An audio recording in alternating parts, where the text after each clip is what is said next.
Weird. Okay, It's just so weird. Set. All right. please, thank you. This is Fallbrook Regional Health District Finance Committee meeting of Wednesday, July 2nd, 10 a.m. So first item is roll call, please. Director Salmon, Here. Director DeVito. Thank you. Next, public comments. Anybody? We have no one in-house online, and I didn't see anything via email today. So number 3 is a review of financial statements for May of 2025.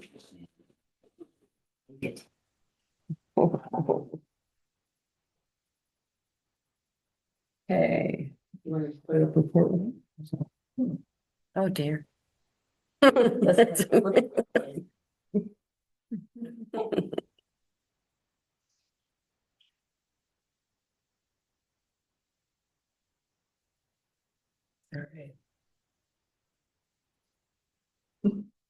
Where you printed letters.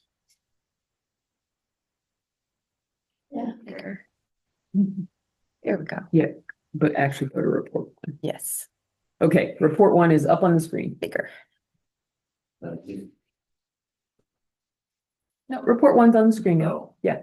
Oh, yeah, you've got the treasurer's report to read from, but we'll put the actual financials on the screen. All right. You want me to just make comment on Sure. and then, okay. Yeah.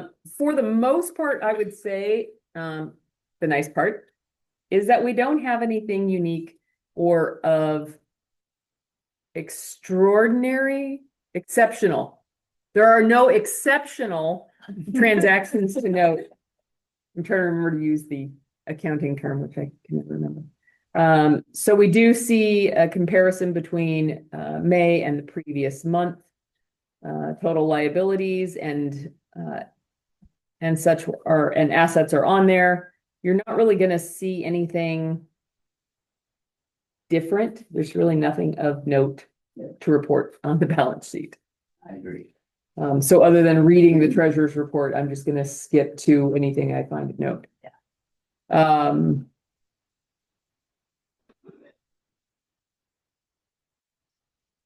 Are we two?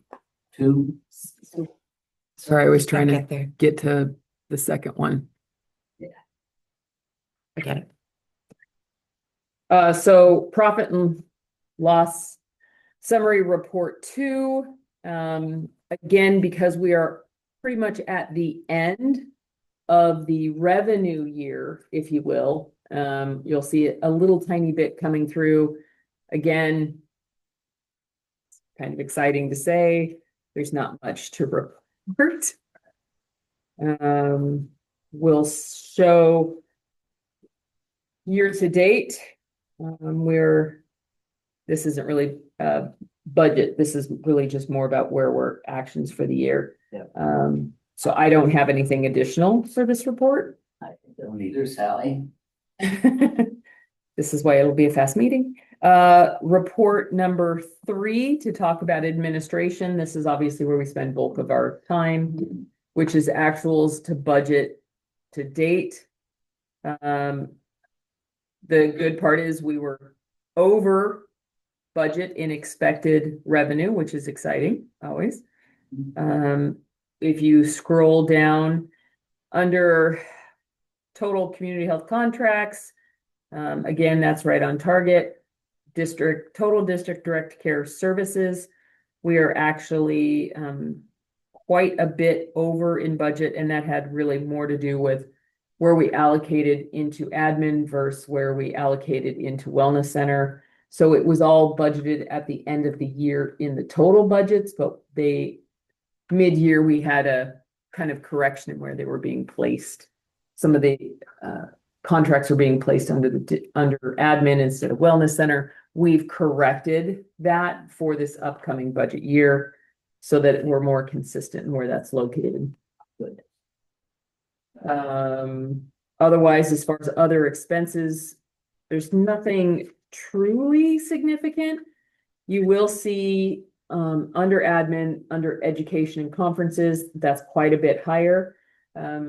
that's actually a good thing. We have more board involvement in some of the conferences. So Sally and Annabelle were able to go to the CSDAA leadership training for new board members out in Keaton, and it's incredibly, I think, helpful.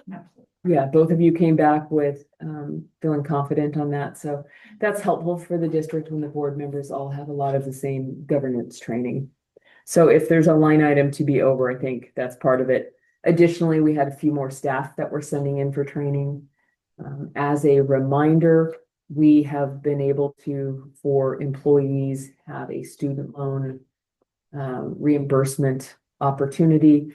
That program actually ends in December of 2025. So we do have it budgeted through December, but then it ends. We have our education tuition reimbursement, which is separate from the student loan component, that you'll see that budgeted for this fiscal year as well. Any other particular expenses that are over and above? We had some meeting expenses. If you look at that, it shows 203% above budget, but the actual dollar amount is 1,600 versus 3,200. So while the percentage is large, the actual dollar value is not. Postage and shipping, similar. Budget was 375. We're sitting at 1,200. Again, we mail a lot more, and we've had some other things that we've had to send in that usually require a signature. So certified mail costs more. Trying to think if there are other Employee benefits. employee benefits are considerably technically under budget, and that's because each year I budget to the maximum.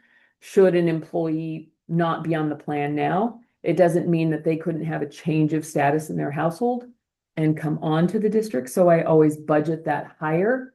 So it looks like we're not giving it, but it is available should an employee have a change of status. Is that how you budgeted for next year? Yes, that's how I try to budget each year. Although the challenge with health benefits is that we have to build it into the budget before we get the new cost estimates. And what'd you say? It was a 15? 15% increase is what CalPERS is Whoa. just published. Right. So that'll, yeah, eat up part of that. Yes. Yeah. Okay. So that's why you'll always kind of see a wonkiness in that budget to actual for that one. Everything else I think is fairly consistent. Sometimes I will ask the same question month after month because I'm not sure if I asked it. No problem. So what is your question this month? So I got a couple here. So our actual expense for district care services. District services? District direct care services? Okay. Well, remind me, one of our actual is so much better than. Because, so if you look under district direct care services, if you're looking primarily at line item that says health services and clinics. Yep. That's one where our actual is 63,000 and our budget says 0. Yeah, That's why you're seeing that big significant difference. We had had a conversation. I put it under wellness center and then it got posted to the admin account because the MOUs really serve the district. They aren't necessarily a specific wellness center expense. So the goal is to now move all of that into the wellness center for next year, since those groups are essentially coordinated or work out of the wellness center. So that was a little bit of a change of philosophy in how we think about those MOUs. thank you. Yeah. So, grants, we got Mhm. almost $53,000. And let me see. So, and we budgeted nothing, so where are you? grants, other income. Oh, other income. Yeah. I mean, this is good news. It's curious why. Wasn't that from the county? No, grants, other income. So that was, grant funds that I received from the Fallbrook Public Utility Community Benefit Program. Yeah, And that was received in this year, but we'll end up expending it next or the now current fiscal year. So we'll have to make that transfer over of those funds. so did we ask for this? For We a asked- specific Yeah, purpose? for the ADA ramps out at the Wellness Center. Good. And unfortunately, that took us considerably longer because of the two failed bid processes, and then we moved into UPCA, so now it should be able to move a lot faster. So we're gonna wanna put that on construction progress. Yes. Thank you. So just to comment, how happy we are with the interest and dividend. We may not quite so happy next year. Yeah, it'll be interesting to see how that rolls again. Right. Yeah. And remember, I did not budget it this year. Yeah. Because we don't actually, No, and we don't realize it. Yeah. Anything else for admin? You know, expenses? okay, Okay. wellness center. Wellness Center, she likes to keep it nice and simple over there. Really nothing very exceptional there. You'll often see the expenses are more than we get money for, which is always going to be the case. The board quite a while ago decided that the wellness center income should not be the driving force behind that, right? It is a community resource. That's what we're using our property tax for. So not really too concerned on that one. Our health services and clinics are almost half of what we budgeted. Well, yes, and that's why when you see what was in the admin, it really should have been kind of over here. And so that's just a little Gotcha. cleanup of postings where I wasn't specific where I budgeted it to when bookkeeping was booking in, because we started it that way. We just will make sure that we're more consistent for this year. Teresa, your education and conferences is a bunch lower than you budgeted, which is fine for the budget. Right. We didn't send as many wellness staff. Gotcha. Uh, so my question on legal isn't so much on what I don't know this question. Okay. We do, because we do get itemized bills from legal before and through Alex's firm. We'll go through that and identify those expenses that are specific to wellness center projects, so that we have a more realistic idea of the costs. And that cost will be going up in the new year with more contracts. That cost will go up overall because legal went up overall. Yeah. But yes, we actually Yeah. use him more now to review all of those contracts, which again, that's the whole point of having legal. Yeah. Yeah. Mhm. And just to note that the total office expenses is about 48% lower than we budgeted, which, okay, huh? We'll see Right. I think it's There's some amazing things on the list that the that. total payroll expenses are as close as they are. So, Good budgeting. yeah, Try. I mean, we don't have a complicated budget. We really don't. We don't have multiple lines of different kinds of incomes. We don't have union. So we don't have a lot of complications, which is nice. We're fairly consistent. Wellness center budgeting was much more of an unknown. Mhm. And so we've been working on trying to make sure we know what's happening over there, being consistent. Having Teresa be able to provide more input into budget stuff. So this year she gave me a bunch of things Some of them I slashed and said, nope, don't get it. But we'll see, because we knew that this year's, this year, I mean the 25-26 fiscal year. We are hoping, obviously, that clinical services will come on. So we budgeted a loss this year. So we tried to really be much tighter in a lot of these expenses, which is tough to do because they are still developing wellness center programs and services over there. So this is still going to be a budget that's in play, and you'll see the most variability, I think, in wellness center. Understandable. So, And go ahead. any questions or? No, I've tried to get as many as I could, but kind of tough. All right. Well, reports 4, 5, and 6, which are reports from our investments, which is LAIF, Cal Trust, and California Class. All fairly still doing well as far as the yields. I will tell you from the GM summit that I just got back from, all three, not all three, LAIF was not really represented there, but both Cal Trust and Class were there. And they pretty much took the same crystal ball that Powell uses and said, we're not really certain. We can expect that there will continue to be some volatility in the market, blah, blah, blah. So nobody really gave us any insights. Like shake the magic 8 ball and be like, check again later. Yeah. In the latest war between him and Trump, he said, well, we would have had lower interest rates had we not had tariffs.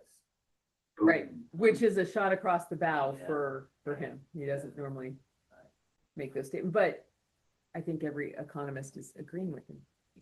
So we'll see. But it's hard to say. Yeah, it's a long game, and we're gonna see what happens with that. It is interesting to me that the yields are so close with all three labor contracts. California Class.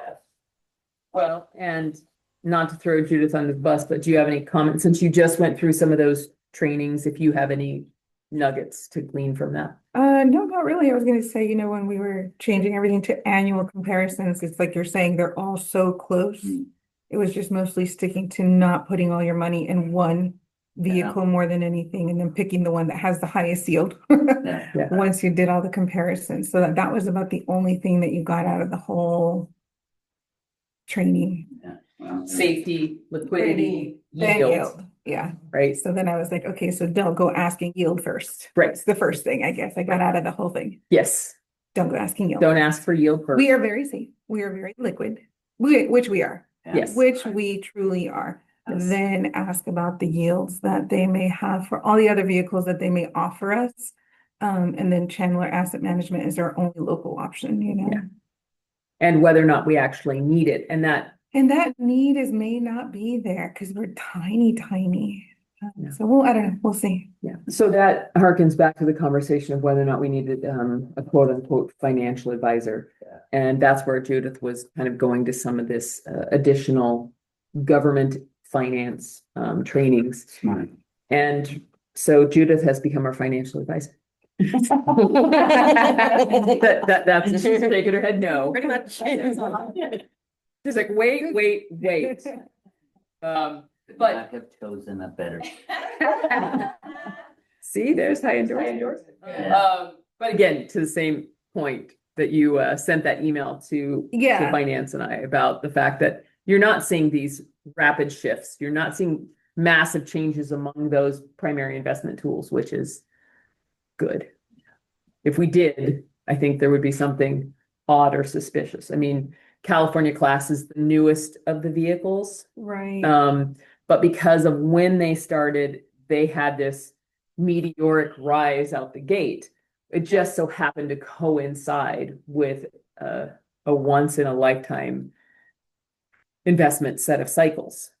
But at this point, it's now stabilized, and to your point, they look alike. They all look alike, yeah. And a few of the larger investment, like counties, whenever you go to these conferences, they just say, treat them all like EFTs, and just make sure they're within the parameters of the government, and then you just start putting your money there, and they all kind of behave similarly because they have so many parameters built around them. They don't really let you go out to the market and pick a lot of things. So Which is good because that's the Diversification, safety. each one, yeah. yeah, Yeah. Orange County. Everybody always points to Orange County. Right. Orange County made everybody become like index funds. You don't really get options to go to a lot of things and pick individually. So everything becomes very similar to index funds and EFTs. So here's a question I've asked before, and it's been answered, but I don't remember the answer. The compliance in terms of report summary just continues to bug me. And I think the answer is, well, that's the way the software does it. Yes. And so, I don't today have a better word, but it is not like the typical compliance report. And so I think it's misleading, but not a big deal. Next time I'll come back and see if I've got a better word. Okay. What do you find misleading about it? Compliance. The What is word it- What is compliance. it complying Compliance. to? It's complying to the auditor's demands that we are putting statements out about the investment policy as well as the yields, It putting in doesn't- the details about it. It doesn't say that anywhere in that. No, we never define what it is. We know what it means, but we know what the definition of the compliance. Yeah. Okay, then it's that LAIG code that they're looking for. Then yes, we can find it and put it in. Yeah, it's a summary We could, yeah. of all we the could. other things that we've talked about today. It doesn't, anyhow. Say, the compliance report provides the information for the discussion. It does. Yeah. It does. But the reason that it exists and why do we call it the compliance? Yeah.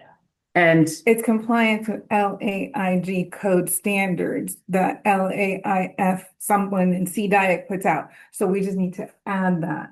And I'm that's gonna good make with it. that. Okay. Yes. I'm good with So that. because I- that basically provides the legend as to why it is called Why this. it's required for all small local governments to put it in there. Do you want to go ahead and pull that I'll find it. narrative It's code buried in there, so but that yeah. we can make sure that It's going to, It's not gonna do it's not going to do anything you do. It's just going to Okay, put a the legend. okay, yeah. I'll just send you the Well, sentence. it's the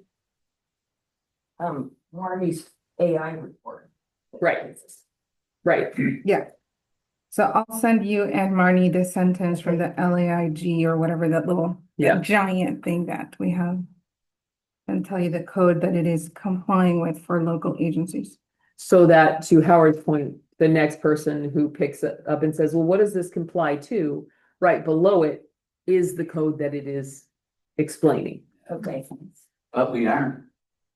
I'm glad that we're gonna do that, but we aren't saying we comply with the financial health and that it is stable. Well, that's not compliance. And the reporting period with a positive net income largely driven by strong investment returns. That's not complying with anything. So No, this report is just gonna put us in compliance with local government agency requirements. That's it. Yes. So I'd be happiest actually if you deleted most of that and put it under something else. Yeah, I mean, we can play with some of that language. delete the whole thing. We can play with some of that language. Susan, actually, yes, and then substitute it with what we talked about. But if The one we had before, I thought was more meaningful because I thought it was interesting, maybe it was just me, that what is Life investing in? What is CalTrust investing in? And you could say 73% US Treasury bonds, da. And it's like, okay, so if you, then you watch the financial news, you, in your mind, you're thinking, okay, what's happening with the Mhm. US treasuries? And because we own X%, but I mean, there's no reason we can't go back to that format. This is the district's reporting, so if that is a more helpful report, we don't have to be married to this. no, okay. So- Is it still called compliance report? Yes, Okay. well, I It mean, just has to state the yield. It yeah, has to state the yield that we get per month. Okay, but we had better detail from Susan's previous We did. styled report. Better, yeah, that made a lot of sense when I first joined, like, what is it? It made a lot of sense to me when I first joined, like, what is this? But calling it the compliance report goes to this Yeah. code. So it's like, why do we call it an apple? Because it's because we're, always an apple, and we're 100% invested in Apple. right? But not literally apple. Right. Yeah. We're compliant with the fact that we need to be transparent. Yes, to this Or particular, local government agencies requirements. Well, thank you for the discussion. so we can, Judith, you can pull that code and language, and then Susan, if you want to resurrect that previous style. Oh, okay. I think if that was helpful to you as a finance professional. The information that I prepare, I send to Marty and she puts it in this AI report. Mhm. Now, we could change that Mhm. first, Yes, because, we can change anything that's in this report. So to summarize, we're gonna go back to Susan's, how she used to do it.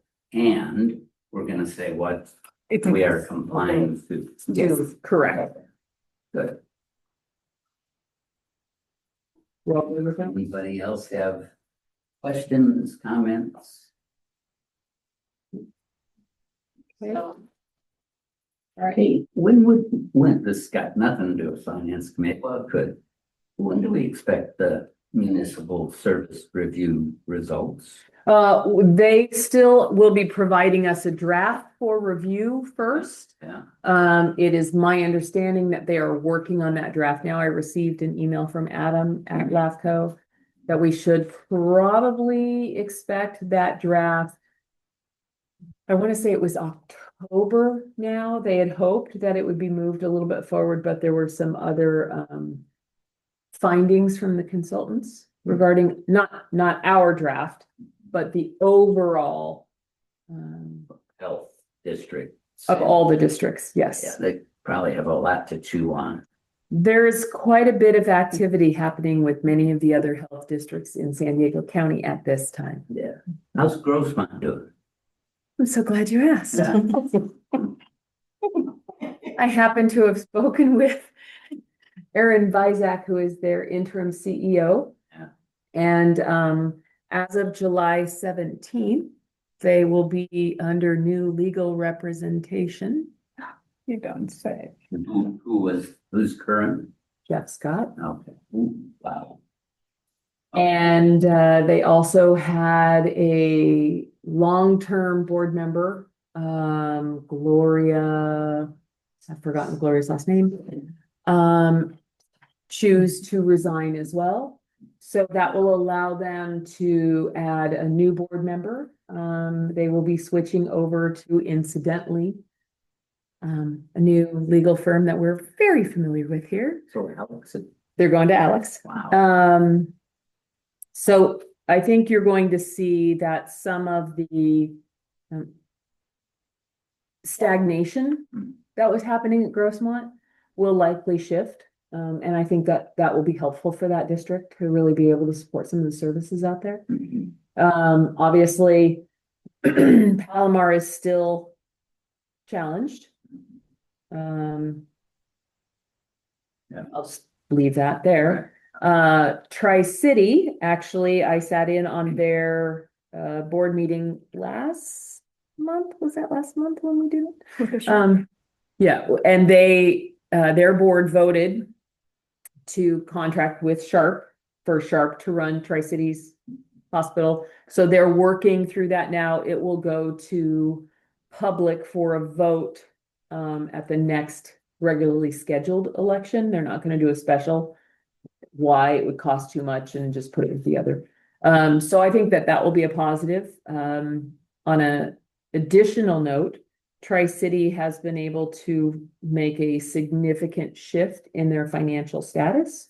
Where they had been running really in the red. This last set of financials actually showed multiple quarters of financial growth. So they were actually running a little bit more in the black, which is necessary for them to be able to catch up on some other things. So between Sharp and their financial health being a little bit deeper, I think LAFCO has a lot to look at between Grossmont's shifts.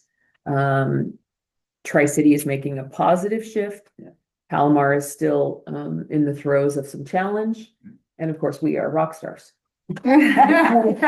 So what's your prognostication around, Aaron? Aaron has no intent to stay as the permanent. He has mentioned every single time I've spoken to him that he is there as interim only for a few months. So he's able to come in almost like a third party and really have a different set of eyes to say, here's where I see challenges with the district, without having to say, I want to be the guy who's running this, so I'm going to upset the apple cart, but instead trying to put in some processes and such so that the next CEO, which he is helping them to identify candidates, can be set up with a stronger board, with an alignment of the mission and vision and the actual practice. And that has been the misalignment that I think is why Christian is no longer at the district. And what's his step? Christian is currently serving as the interim director for the Myers. I always get the name of the district wrong. The district that serves Bishop Hospital up in Mammoth. Oh, So he's been up there you're right. helping to support that hospital district. Yeah, And keep in mind, they do run a true Right. rural Yeah. hospital. And because Christian came from that background, he does not anticipate that he would be the permanent person there. His family is still down here in the San Diego area. they don't want to go to Bishop. Uh, Can't imagine why. Well, I mean, yeah, no, apparently not. So, All right, thank you for that. sure. You want me to pull back into report 7, check detail report, see if anybody has, if either of you had any Sure. questions? We- Just to we follow. got time. We got time. So I'll just follow along. I did not see any, I know, I didn't expect to see, any challenges as far as new vendors that need explanation. You'll see the grantee checks in there. The only thing to note, and it's always important, but you were already aware, we did write a check for $342,000 from operations into 5-Star. That went back into investments. And that was to close the loop around the financial or around the final monies that came from the sale of the urgent care. Because it came into operations and we were supposed to have moved and we didn't actually finish closing the loop. So the explanation for that I sent to you guys via email. Sorry to digress. What's going on with them? At this time, I am still waiting for some additional documents from Dr. Skio, and then we will bring back to the board if you are willing to approve those expenses. Remember, it was agreed upon that we would likely fund those, but we were waiting to see what those billings look like. So I'm waiting for those final bills. So has he indicated that once he receives those, he's gonna give us the land that we need? He has indicated that that would be what he would do. But Yeah, we'll I know. have to see. There are ongoing conversations. So I'm just gonna jump back into report 7. If anybody had any other questions on those? No, pretty standard. 8 is our credit card statements. Again, nothing of note or interest really in there. Those are standard. They're mostly just in there for transparency. And then the super hard, impossible to read report number 9, which is the community development disbursements. That's mostly in there for reference. Each quarter, we do typically ask to reimburse the operating account for expenses that are unbudgeted that have to do with these improvements. This is not the month for that. Again, there's nothing in there that's truly interesting. These are all ongoing projects, construction in works, around the demonstration kitchen, Site Logic, and the room renovations for 3 and 6, which we should have some more direction on shortly. I have no further questions or comments. All right, we are adjourned. All right. Thanks, everybody. Good job. Thank you, Howard. So. Okay, so 10:46. We still have like another $342,000 that we owe them, 340 something, or So you 300 or think he's gonna 400. sell that? For the wellness center. Not for the one. I think that there I think are it's going to some the one. other I think. items that may I don't know, I come was to just the looking at the board for line.